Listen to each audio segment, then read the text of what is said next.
Welcome to Grampys Lionel Trains. This next engine we'll be working on came from a very special Facebook Marketplace find. I purchased this Lionel Scout 1101 from a widow whose husband passed away recently. This was his childhood train from the 1950s. As you can see, there's a lot of rust. Obviously, that shoe needs to be replaced. The other shoe looks decent. It's got the spring that it needs. It's also missing the front truck and some heavy rust.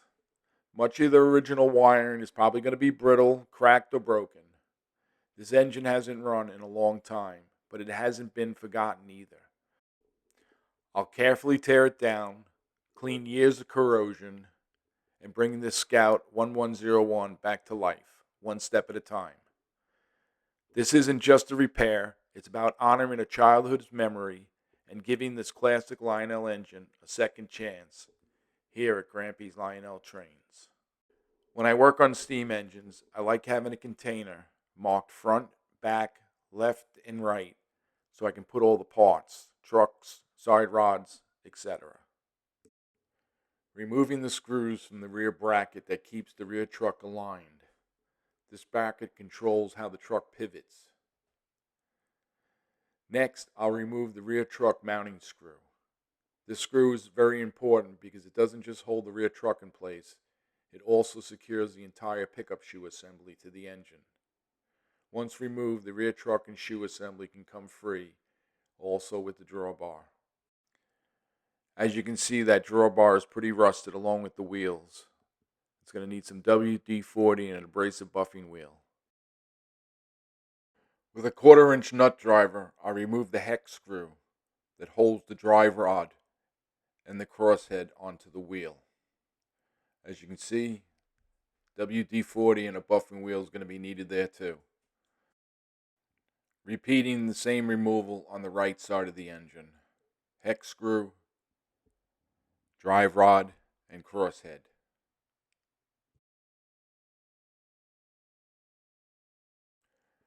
Removing the 2 Phillips head screws. So I can remove the front bracket assembly that also holds the lamp socket.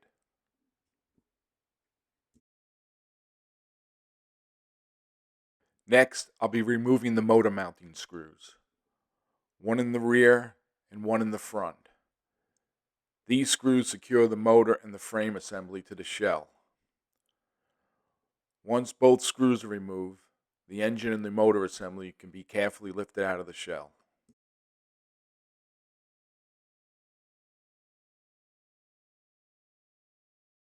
I'll start removing the old wire, cutting the wire that goes to the lamp bracket, also from the pickup shoe. At this age, the original insulation has become brittle, cracked, and unsafe to reuse, so everything must be replaced.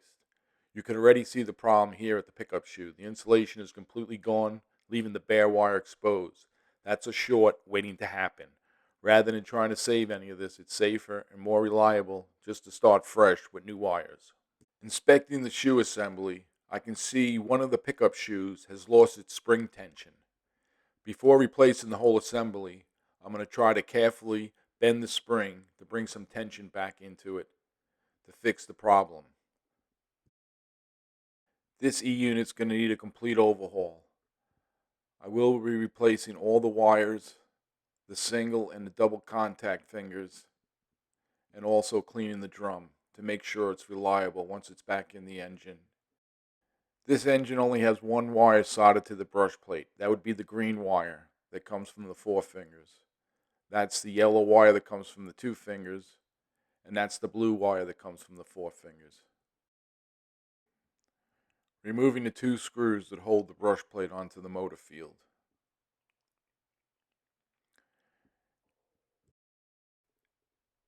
After removing the brush plate, we're taking a good look at the armature, how dirty it is, rusty, and how there's no lubrication on the gears. This hasn't been serviced in quite some time. It's going to need a good cleaning.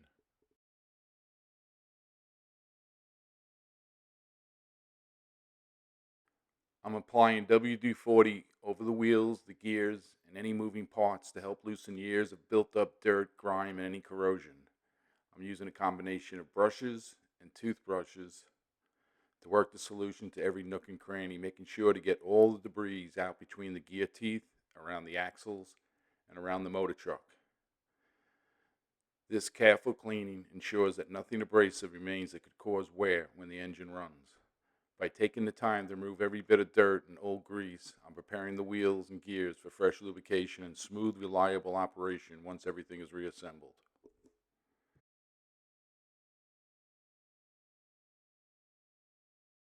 I'm repeating the same process to the wheels, drawbar, side rods, and any moving parts to help soak the rust with WD-40. With electronic cleaner, spraying it over a cup so it doesn't flash off immediately. This cleaner evaporates very fast, so catching it lets me control the application and work more precisely. With a toothbrush, I'll begin cleaning the bottom of the armature, the gears, and loosen up any carbon, old oil residue, and dirt that's settled over time. I'll continue with the toothbrush across the face of the armature, making sure the surface is clean and free of contamination that could interfere with an electrical contact. Taking your time, being very thorough is important. You want to make sure you remove any debris that's on the armature.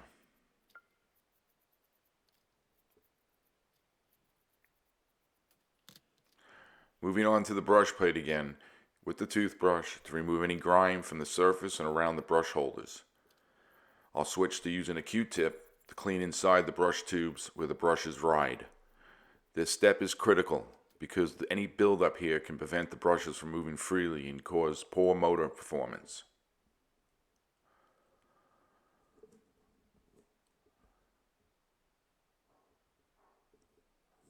With the brush area clean, I'll go back to the armature and carefully clean the grooves on the face between the copper segments. These grooves need to be clear so carbon dust doesn't create unwanted electrical paths. Finally, with an abrasive buffing wheel, I'll address the rust on the side of the armature. I'm very careful to clean only the steel and not the copper, removing any surface rust so nothing can flake off and contaminate the motor once it's back in service. This detail cleaning is key to long-term reliability. Looking at the collector shoe, there's a raised bump in the plastic that appears to have melted. That deformation is preventing the spring from applying proper tension, so the shoe can't stay firmly in place. The broken wire with the insulation worn away likely shorted at some point, creating heat that melted the plastic and caused this failure. I'm going to try to bend the spring to see if I can get tension to hold the shoe in. Examining the brush plate, the shaft where the armature rides, there's a chip of plastic. This is something you want to keep a close eye on because any movement or spreading could affect the alignment of long-term reliability. I'm replacing both shoes on the shoe assembly. Using a pick, I carefully lift the spring just enough to slide the new shoe into place. On the other side of the spring, I'll slightly try to restore some tension, but there isn't much pressure left in it. If this shoe doesn't maintain proper pressure, I'll plan on replacing the whole entire shoe assembly to ensure reliability and also electrical pickup. Now that we cleaned all the parts, it's time to reassemble the engine. Putting oil on the axles is critical during this reassembly. A light oil on the axles to reduce friction and ensure smooth rotation. Spinning the wheels to work it in. You also want to lightly oil behind the gears so the gears don't run dry. As you can see, I have already cleaned the wheels with an abrasive buffing wheel. Using grease, you want to put a light film on the gears, just enough to coat them without attracting dirt. Spinning the wheels to work the grease in.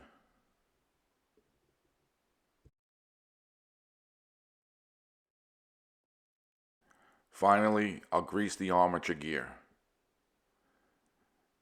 You just don't want to over-grease it, just enough to coat it. sliding the armature back into the motor housing, setting everything up for a smooth, reliable operation.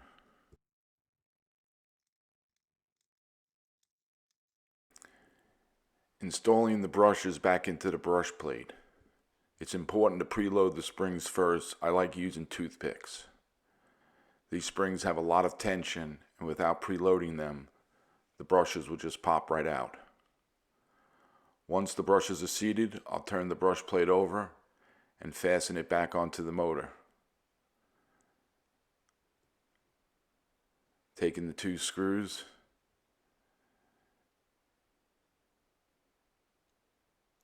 to lock the brush plate back on.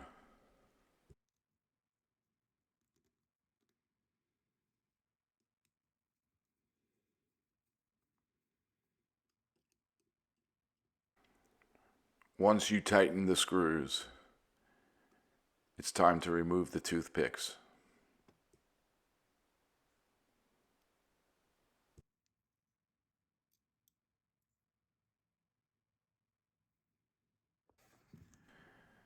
Now that the brush plate is secured to the motor, you want to use a couple of drops on the shaft and then work it in. You also want to put a couple of drops on the other side to prevent an armature motor squeal. If you hear that armature squeal, you want to add some more oil. Keep working it in until the squeal goes away. Putting the shoe assembly back on, you want to slide the wire behind the wheel and with the front tab put it in place.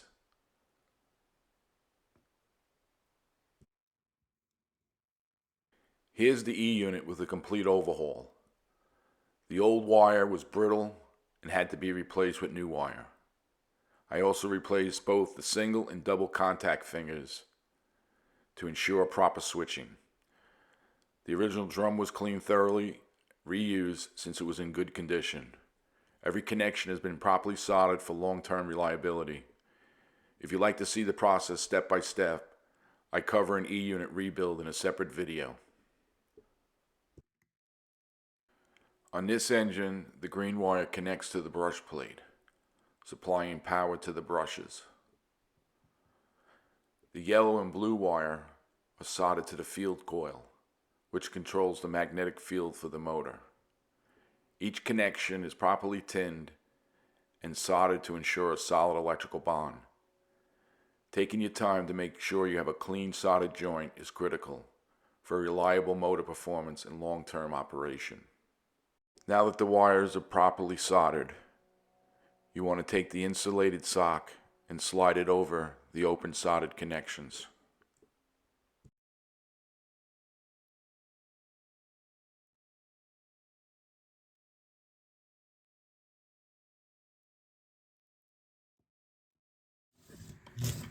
Before putting the shell back on, I always test the motor on a test track to make sure it runs forward and reverse and the E-unit is working properly. Time to put the motor back into the shell. You want to gently put it in place with the E-unit slid through the slot on top of the engine. Taking the front bracket with the bulb, lining it up, and locking it down with the two Phillips head screws. I have already inserted the two motor screws in the front and also in the back, tightening them down with the screwdriver just to snug them up, don't over tighten. Installing the drive rod along with the crosshead back onto the engine. Using the hex screw with a 1/4 inch nut driver, you want to snug it up, but you don't want to over tighten it. Unfortunately, this Scout 1101 was missing both the left and right side rods, as well as the front truck. I'll be working with Jeff Kane at the train tender to source these parts so the engine can eventually be complete and fully operational. As you can see, I also took the abrasive buffing wheel to the drive rod and also to the drawbar to remove all the rust.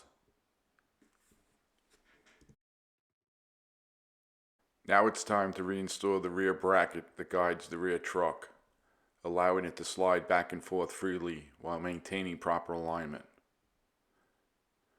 I'll also position the drawbar with the rear truck, using the mounting screw to secure the rear truck, the drawbar, and the pickup shoe assembly.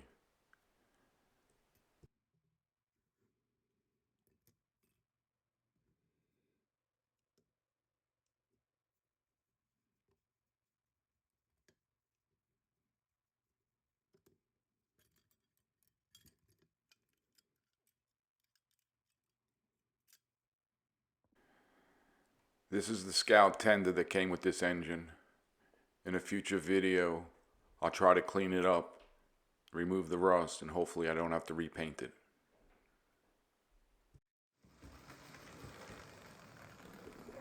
Restoring classic Lionel trains is more than just cleaning and repairing. It's about passing a piece of history on to another generation.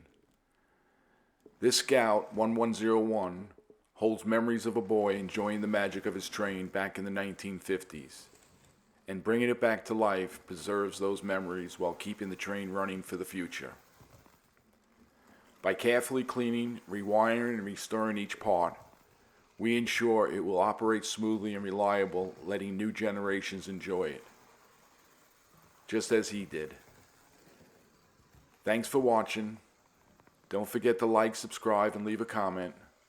And turn on your notifications so you won't miss another upcoming video here at Grampys Lionel Trains.